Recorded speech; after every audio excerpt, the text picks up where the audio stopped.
शिक्षा मित्र अनुदेशक के लिए एक साथ लड़ता हूं, इसलिए आपको इसके लिए कोटि कोटि बधाई। लेकिन दीपावली में मेरे घर मिठाई आ जाए, इसमें आपकी भूमिका चाहे जितना मजबूती से लड़ना पड़े, हम इस मंच से कहते हैं। आज के इस वीडियो में हम बात करने वाले हैं शिक्षा मित्रों के समायोजन को लेकर, नियमित करने को लेकर लगातार शिक्षा मित्र संघ के द्वारा, शिक्षा मित्र साथियों के द्वारा संघर्ष किया जा रहा है। शिक्षा मित्र संघ के पदाधिकारियों का दिल्ली का दौरा भी किया है कि दीपावली में मेरे घर बेहतर मिठाई आवे और शिक्षा मित्रों के घर के उनके बच्चे भी नए कपड़े पहने। इस पर आपका प्रयास और आशीर्वाद हम लोगों को मिलता रहे। जी शर्मा जी फिर विक्रम सिंह के पास जाएंगे। जी ठीक है, मैंने तो अपनी बात कह दी है और ये शुक्ला जी का विषय आया है उसको हम लोग बढ़ा ही रहे हैं, उनको मालूम है। अब तो हम अंग जैसे बन जी जी जी सब प्राप्त से भी का सानिध्य प्राप्त करेंगे, सर का आशीर्वाद प्राप्त करेंगे।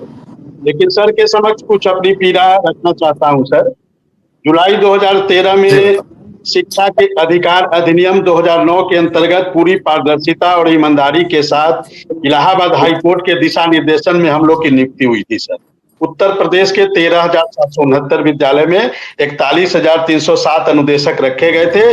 आज वो संख्या घटकर 24,781 हो गई है। सर, 13 से ही लगातार हम लोग शिक्षा, उत्तर प्रदेश बेसिक शिक्षा विभाग को ऊंचाइयों पे ले जाने का लगातार कार्य किए।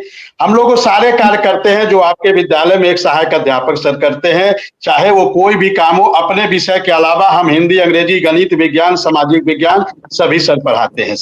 लेकिन सर 2017 में हम लोग का 17,000 योगी जी के द्वारा ही, माननीय मुख्यमंत्री जी के द्वारा ही पास किया गया सर। लेकिन दुर्भाग्य है कि सर आज तक वो 17,000 हम लोग को प्राप्त नहीं हो पाया। सर, उसी पीएबी बोर्ड की बैठक में जो अभी आप चर्चा कर रहे थे सर, कि भारतीय जनता पार्टी की सरकार ने शिक्षा मित्रों का मानदेय 3,500 से 10,000 किया था। सर, उसी बैठक में, उसी पीएबी बोर्ड की बैठक में अनुदेशकों का भी 8,470 से बढ़ाकर 17,000 किया गया था। सर, लेकिन अच्छा लगा कि शिक्षा मित्र साथियों को मिलना प्रारंभ हुआ, लेकिन आज तक उत्तर प्रदेश के अनुदेशकों को वो 17,000 रुपया सर नसीब नहीं हुआ।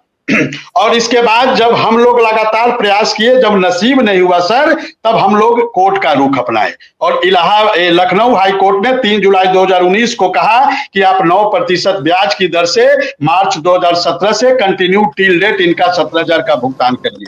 फिर भी सरकार नहीं दी सर।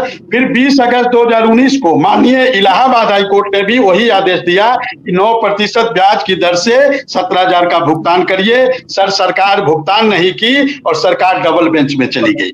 फिर डबल बेंच ने भी सर 2 दिसंबर 2022 को आदेश किया कि इनका 17,000 का भुगतान करिए। लेकिन सर फिर भी सरकार भुगतान नहीं की और सरकार सुप्रीम कोर्ट में चली गई। सर, आप हमारे अभिभावक हैं, आप हमारे गार्जियन हैं सर, आप हमारे पिता तुल्य हैं। सर, 24,781 अनुदेशक सर 300 रुपया पाने वालों से सरकार सुप्रीम कोर्ट में लड़ रही है। सर, ये कहां का न्याय है सर? किस देश का न्याय है सर कि 300 रुपया जो पा रहा है उसे सरकार सुप्रीम कोर्ट में? अरे हम तो सर सरकार के अंग है, हम तो सरकार के दिशा निर्देश का सर पालन करते हैं और वो सुप्रीम कोर्ट